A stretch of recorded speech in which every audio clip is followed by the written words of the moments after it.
اگر آپریشن کی تکلیف کی وجہ سے بچے پیدا کرنے میں ظاہر مشکل ہے تو ضبط تولید کرا سکتے ہیں؟ ضبط تولید چند صورتوں میں جائز نہیں ہے، وہ میں بتا دیتا ہوں تاکہ جو جائز صورتیں ہیں وہ خود بخود سامنے آ جائیں گی. کسی عورت کا اس نیت سے حمل روکنا کہ خرچہ بڑھ جائے گا، کھلائیں گے کیسے اس کو، جیسے کہ آج کل اکثر یہی دیکھا جا رہا ہے کہ بچوں کی اسکول کی فیسیں بھرنی ہیں یا ان کا خوراک کا خرچہ بڑھ جائے گا، اس نیت سے حمل روکنا حرام ہے.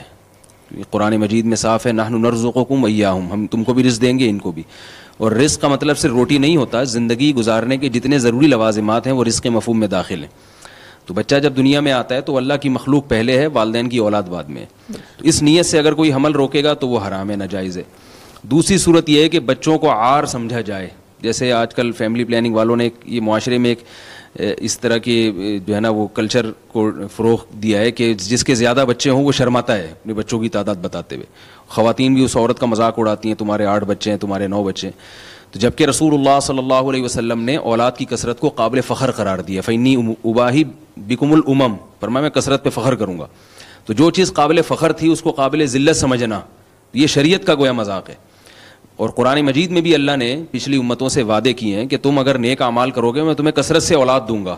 تو پتہ چلا کہ اولاد کی کثرت ایک فطری چیز ہے، ہمیشہ سے محمود اور یعنی مطلوب سمجھی جاتی ہے، اور یہ قابل عزت ہے. اس میں توہین محسوس کرنا گویا شریعت کا مذاق ہے. تو اگر کوئی خاتون اس نیت سے حمل روکتی ہیں کہ بچے زیادہ ہوں گے تو لوگ کیا کہیں گے، یہ مرد یہ کام کرے یا یعنی بیوی کو مجبور کرے، تو اس نیت سے اگر کرتے ہیں تو یہ بھی ناجائز ہے.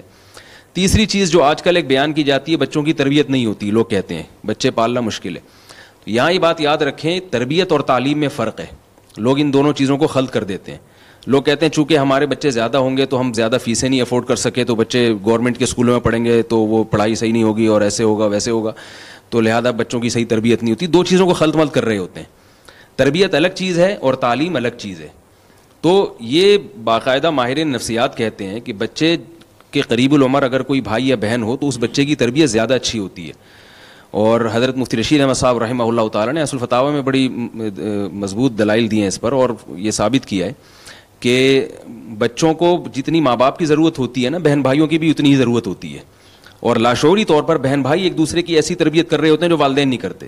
تو یہ فلسفہ غلط ہے کہ بچوں کی تربیت مشکل ہے. بچے زیادہ ہوتے ہیں تو تربیت ان کی اچھی ہوتی ہے. بہرحال ابھی چونکہ موضوع نہیں ہے اس پر بہت کچھ کہا جا سکتا ہے.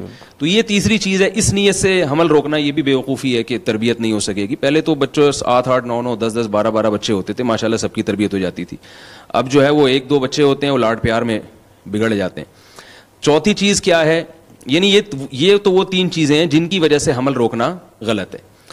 باقی اگر کوئی اس نیت سے حمل روکتا ہے کہ بچے سنبھالنا مشکل ہو رہا ہے، بھئی ایک بچہ ہو گیا فوراً دوسرا ہو گیا فوراً تیسرا، تو ایک ماں کے لیے سنبھالنا مشکل ہو رہا ہے، 2 2 3 3 ایک وہاں سے روتا ہے فوراً دوسرے کی بھی جیسے گھروں میں ہوتا ہے. تو بھئی اس نیت سے کوئی وقفہ کرنا چاہتا ہے کہ 1 2 سال کا ہو جائے یا 3 سال کا ہو جائے تو تھوڑا سا بچوں کو سنبھالنا، تربیت الگ چیز ہے، سنبھالنا ایک الگ چیز ہے. بھئی سنبھالنے میں آسانی ہو جائے گی. یا کوئی اس نیت سے حمل روکتا ہے کہ عورت کی صحت خراب ہے، جیسے انہوں نے بتایا کہ آپریشن کی تکلیف ہو رہی ہے اس کو، تو عارضی طور پر حمل روکا جا سکتا ہے. عارضی طور پر کوئی ایسی چیز کھانا یا بچہ دانی نکال دینا ہمیشہ کے لیے، یا ایسی دوا کھا لینا کہ اولاد کا سلسلہ ہمیشہ کے لیے ختم ہو جائے، تو بالکل حرام ہے. وقتی طور پر اس نیت سے روکا جا سکتا ہے. اور تیسری کیا چیز ہے، جیسے میں نے بتایا صحت ہے. دوسری چیز ہے صحت، اور تیسری چیز ہے کوئی ویسا ہی بچے ہی نہیں چاہتا. باپ والدین ایسے ان کو اولاد کے چاہتے ہی نہیں ہے کہ ہمارے اولاد ہو، وہ ویسے ہی کوئی یہ نہیں کہ ان کو خرچے کا خوف ہے، کہتے بھائی میں ہلکے پھلکے زندگی گزارنا چاہتے ہیں، اولاد کی ٹینشن ہم پالنا ہی نہیں چاہتے. تو شریعت ان کو ترغیب دیتی ہے کہ بھئی اولاد پیدا کرو، یہ بہت بڑی برکت ہے اس میں. رسول اللہ صلی اللہ علیہ وسلم نے فرمایا تزوج الودود الولود، ایسی عورت سے نکاح کرو جس کے خاندان میں زیادہ بچے پیدا ہوتے ہوں. تو شریعت نے ترغیب دی ہے. بہت ساری احادیث ہیں اس پر کہ اولاد کی کثرت شریعت میں بہت پسندیدہ ہے. اس کے دنیا میں بھی فائدے ہیں، آخرت میں بھی فائدے. لا تدرون ایہم اقرب لکم نفعا، اللہ فرماتے ہیں تمہیں معلوم نہیں ہے کہ کون سی اولاد تمہارے لیے زیادہ فائدے کا سبب بن جائے گی. لیکن شریعت نے اس پہ مجبور نہیں کیا. تو اگر کوئی عارضی طور پر حمل روکتا ہے اور اس کی کچھ بھی نیت نہیں ہے، بس ویسے ہی، تو وہ بھی جائز ہے. ہاں برکت سے محروم ہوگا مگر اس کو گناہ نہیں کہیں گے. تو اگر صحت کے حوالے سے کوئی حمل روکنا چاہے تو بھی جائز ہے. ویسے ہی روکنا چاہے کہ بھئی مجھے اولاد چاہیے ہی نہیں تو بھی جائز ہے. لیکن یہ تمام تدبیریں عارضی ہوں گی.